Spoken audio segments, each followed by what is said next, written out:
हमारे उत्तर प्रदेश के मुख्यमंत्री जी ने भी कहा कि कारोबार होगा। वो 30 की गिनती में उलझे हुए हैं, जैसे 30 मार खाए वो। कि वक्फ की जमीन से बड़ा मुद्दा वो जमीन है जिस पर चीन ने अपने गांव बसा लिए हैं। हमें छोड़ गए। हमें देखिए सभापति महोदय, एक साथी तो मुझे दिखाई नहीं दे रहा है। जब ये कह रहे हैं कि इससे कारोबार होगा, अध्यक्ष महोदय, धर्म की चीजों से कारोबार नहीं हो सकता।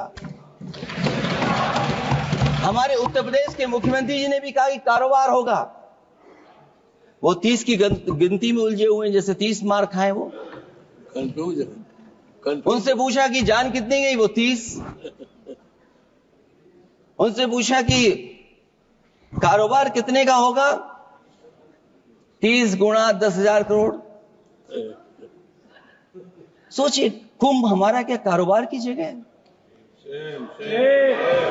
और फिर उसका कौन नापेगा, कैसे नालाएगा? और फिर हमारे माननीय मंत्री जी कह रहे हैं कि जमीन, चाहे वो रेलवे की हो, चाहे वो डिफेंस की हो, वो भारत की जमीन है। मैं भी स्वीकार करता हूं कि रेलवे की जमीन भी भारत की है, डिफेंस की भी जमीन भारत की है। क्या डिफेंस की जमीन नहीं बेची जा रही मंत्री जी?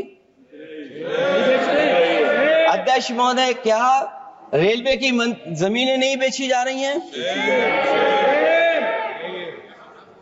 अध्यक्ष महोदय, केवल यहां तक नहीं, कितना हस्तक्षेप होता है।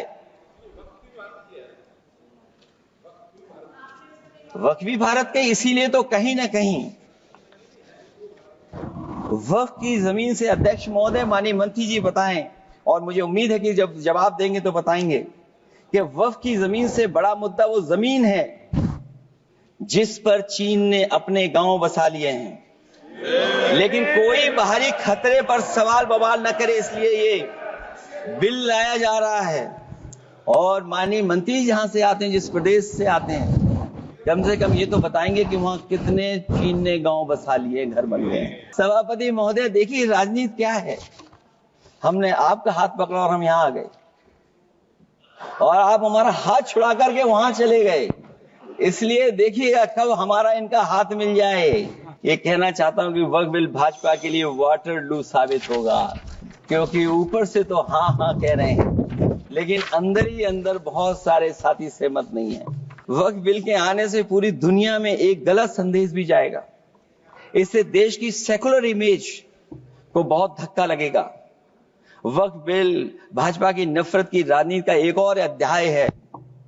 मैं अंत में कहना चाहता हूं कि अभी तो आपने साथी संभाल लिए हैं, एक साथी तो मुझे दिखाई नहीं दे रहा है। और हमारे, जिनका हमने सम्मान किया, हमें कहां ले गए आप? और हमें यहां छोड़ गए आप। हमें छोड़ गए। हमें देखिए सभापति महोदय, देखिए राजनीति क्या है। हमने आपका हाथ पकड़ा और हम यहां आ गए, और आप हमारा हाथ छुड़ा करके वहां चले गए। इसलिए देखिएगा कब हमारा इनका हाथ मिल जाए। और मैं अध्यक्ष सभापति महोदय, ये कहना चाहता हूं कि वक्फ बिल भाजपा के लिए वाटरलू साबित होगा, क्योंकि ऊपर से तो हाँ कह रहे हैं, लेकिन अंदर ही अंदर बहुत सारे साथी सहमत नहीं है। मैं अंत में इतना ही कहना चाहता हूं कि ये वक्फ बिल जो लेकर के आए हैं, कोई उम्मीद लेकर के नहीं आ रहा है। ये सोची समझी रणनीति का हिस्सा है, क्योंकि इनका जो बोर्ड बिखर गया है। ये मुस्लिम में भी बंटवारा चाहते हैं। मुस्लिम इस्लाम धर्म में कहीं बंटवारा नजर नहीं आता है, लेकिन इनकी कोशिश है कि इस बिल के माध्यम से हम मुस्लिम भाईचारा में भी बंटवारा करते हैं।